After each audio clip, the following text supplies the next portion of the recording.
Hello, this is our presentation about the paper Conspiring to Decolonize Language Teaching and Learning Reflections and Reactions from a Reading Group.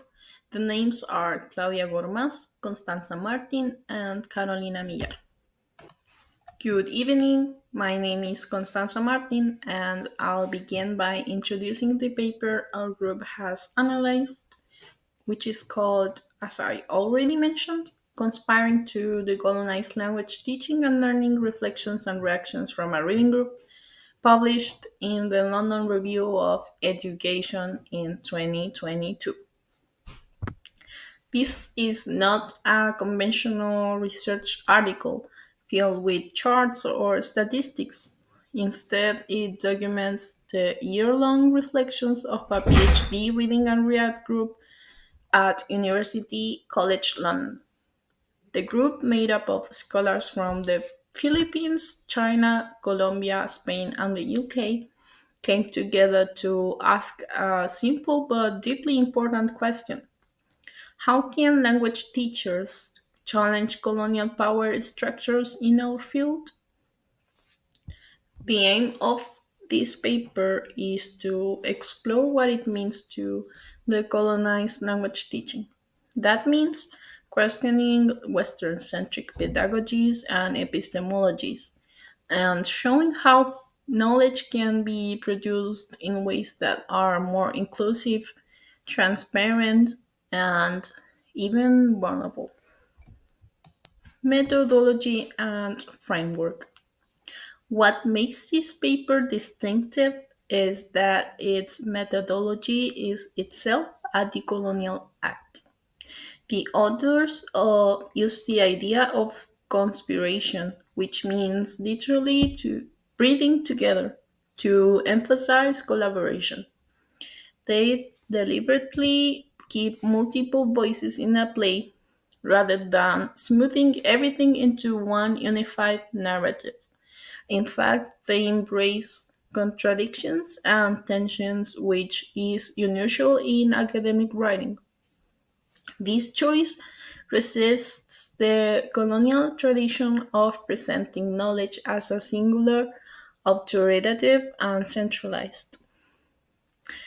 The theoretical framework is grounded in the colonial theory. It draws on concepts such as coloniality of power, which reminds us that colonial hierarchies still shape institutions today. Epistemic disobedience, the refusal to conform to dominant Western ways of knowing, and polyphony, the recognition that multiple voices and perspectives can coexist without being forced into one official version of the truth. To make this more concrete, the authors connect their reflections to Azuma Dennis' idea of the unmarked scholar. Dennis points out that in academia, certain scholars, usually white and Western, are treated as neutral and unquestioned. By contrast, the authors of this paper deliberately expose their own vulnerabilities and contradictions, refusing that privileged neutrality. They also link their work to Moncrief et al. 2019, who described the Eurocentric curriculum as a form of epistemic violence. In other words, when only Western knowledge is considered valid, other voices are silenced. This paper pushes back against that by showing how collaborative reflection can itself be a form of resistance. So, to summarize this article is not just about decolonization in theory. It embodies the colonial practice through its method, its voices, and its refusal to present a single polished narrative. With this foundation in place, my classmate will now explain the specific tensions the authors uncovered in their reflections. My name is Carolina, and today I will explain the main results of the paper, which are presented through reflections and dialogues. These results show three important tensions that helps us understand why the colonization requires not only changes in curriculum, but also a deeper epistemological and political shifts. One of the first tensions is the coloniality of knowledge. One of the authors, Rowena, which is from the Philippines, describes what she calls the pain of language. She faces a real dilemma. She uses academic English, the language of the colonizers, to criticize colonialism.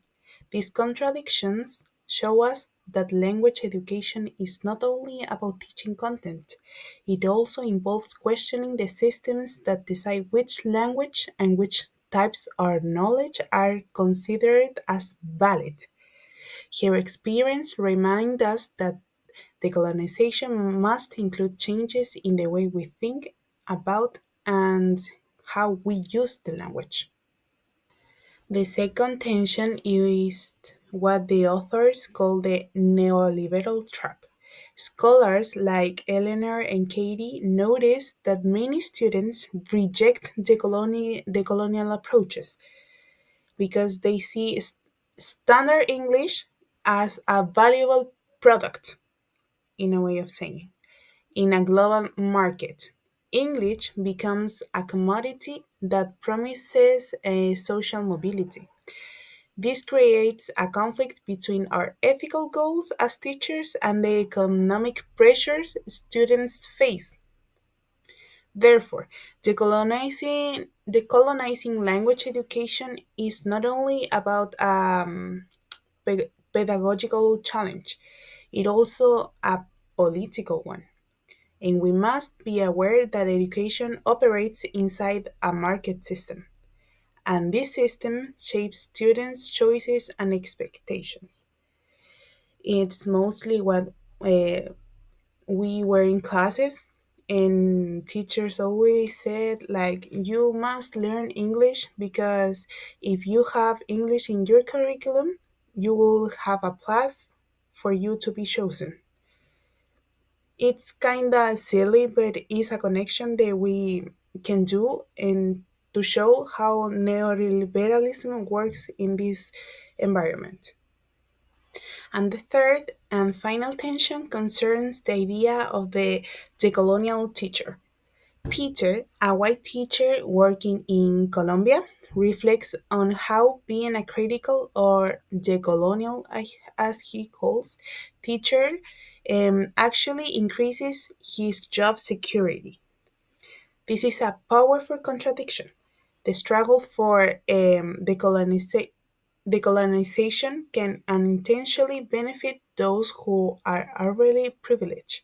His reflection shows us that decolonization cannot be reduced to teaching methods or curriculum content. It also requires examining our own positions, privilege, and the political implications of our work. Moreover, these three tensions, the coloniality of knowledge, the neoliberal trap, and the contradiction of the decolonial teacher, demonstrates that decolonization is a complex process and it requires changes not only in what we teach, but also in how we understand knowledge, power, and our own roles as educators. Hello, my name is Claudia Gormaz, and I will conclude this presentation by discussing the paper's final message and the benefit of this paper to us as future English teachers. The paper itself concludes that decolonization is not a checklist or a fixed plan. The main conclusion is that decolonizing language teaching requires a collective, ongoing process of conspiration, meaning collaborative rebellion against a singular hegemonic narrative. The paper also highlights the importance of acknowledging vulnerabilities, tensions, and contradictions as an integral part to the colonial practice. The authors emphasize that it is a continuous imperfect journey that requires the refusal of universal narratives. These conclusions frees us from the pressure of finding a perfect solution and instead invite us as future teachers to participate in a collective rebellion. But now, as future English teachers, how can this apply? How can we apply this knowledge to our professional careers? This knowledge encourages us to think carefully about our teaching methods, about our beliefs, and also about the power structures within language education. First, it fosters fairness and inclusion. We are pushed to create a classroom where different languages and dialects and cultural stories are appreciated. We can use the work of Bellerin and Milligan in 2024. Here, both argue that to achieve justice, we must be open to students' epistemic resources, which means that their existing knowledge and home languages are valuable, not heartless. Second, it encourages critical awareness for us. We will become more aware of how Western ideas and school systems might keep colonial thinking alive, which helps us to develop teaching methods that are more inclusive and socially aware. And third, it demands collaboration. This paper invites us to be open and participate in conversations, to be a community, to work together with others as part of our own growth as teachers.